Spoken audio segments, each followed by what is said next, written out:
Bien le bonjour, donc dans cette vidéo, je vais vous présenter une brève présentation, un bref survol du service Microsoft 365, qui est un service auquel vous avez droit si vous étudiez au Cégep de Sherbrooke ou si vous travaillez au Cégep de Sherbrooke. Donc, première des choses, pour accéder à votre portail Microsoft 365 ou Office 365, on va tout simplement sur office.com. Une fois sur la page d'accueil d'office.com, en haut à droite, sinon juste au centre à gauche, vous avez tout simplement l'onglet de connexion, le bouton de connexion. Alors, dans votre adresse courriel, en fait, pour la population étudiante du Cégep de Sherbrooke, donc si vous étudiez au Cégep, je vous invite tout simplement à entrer votre code étudiant en 9 chiffres, suivi de A commercial cégeپsherbrooke.qc.ca.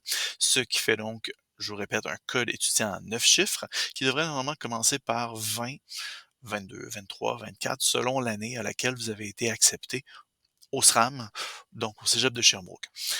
Alors, ça pourrait être par exemple 20, 24, 1, 2, 3, 4, 5, ce qui donnerait donc 9 chiffres à commercial cégeپsherbrooke.qc.ca. Votre mot de passe est tout simplement, si vous êtes dans vos premiers jours au Cégep de Sherbrooke, ce sera tout simplement votre date de naissance, qui est votre mot de passe par défaut, en format année, mois, date.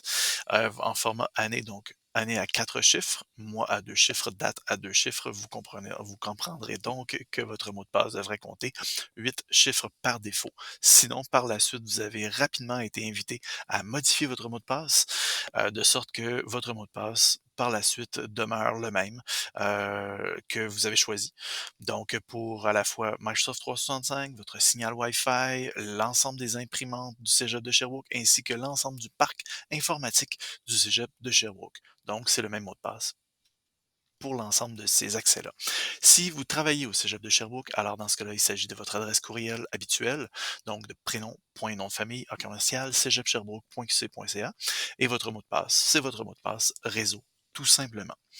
Alors, dans mon cas, david.laplan commercial, cégeپsherbrooke.qc.ca, connexion, de mon côté, il se connecte par lui-même. Et voilà, on arrive donc dans le grand portail de Microsoft 365 ou Office 365 ou M365, c'est comme vous le sentez. Première des choses, dans ce bref survol, votre meilleur ami sera toujours votre damier en haut à gauche dans Microsoft 365. Alors, ce petit damier renferme l'ensemble des applications de Microsoft 365. Je dis l'ensemble parce que vous avez toujours accès à l'ensemble juste ici, dans toutes les applications. Vous voyez présentement quand même un nombre non négligeable d'applications. Il est normal que vous ne les ayez pas toutes présentement dans votre marge, puisque vous ne les avez peut-être pas toutes utilisées. Plus vous en utiliserez, plus elles s'ajouteront donc dans votre marge du damier, tout simplement. Alors, si vous souhaitez aller en chercher plus, alors vous allez dans toutes les applications et là, vous avez vraiment l'ensemble des applications de Microsoft 365 sans problème. Alors sinon, on revient à précédent. Et vous avez donc les principales, Outlook, OneDrive, vous avez les classiques Word, Excel, PowerPoint, vous avez OneNote qui est un bon ami, un bon allié à connaître dans Microsoft 365, c'est un outil de prise de notes collaboratif très, très, très, très, très efficace. SharePoint qui est tout simplement l'espace de stockage comme OneDrive, mais celui-ci est collectif, donc pour l'ensemble de la communauté, tandis que OneDrive est entièrement personnel. Vous avez Teams qu'on connaît, donc qui est finalement une petite coquille vide hein, dans laquelle on retrouve finalement l'ensemble des outils bien interreliés dans Teams, qui est un outil de communication d'équipe, tout simplement, et de travail d'équipe, de collaboration, mais qui n'est pas un lieu de stockage.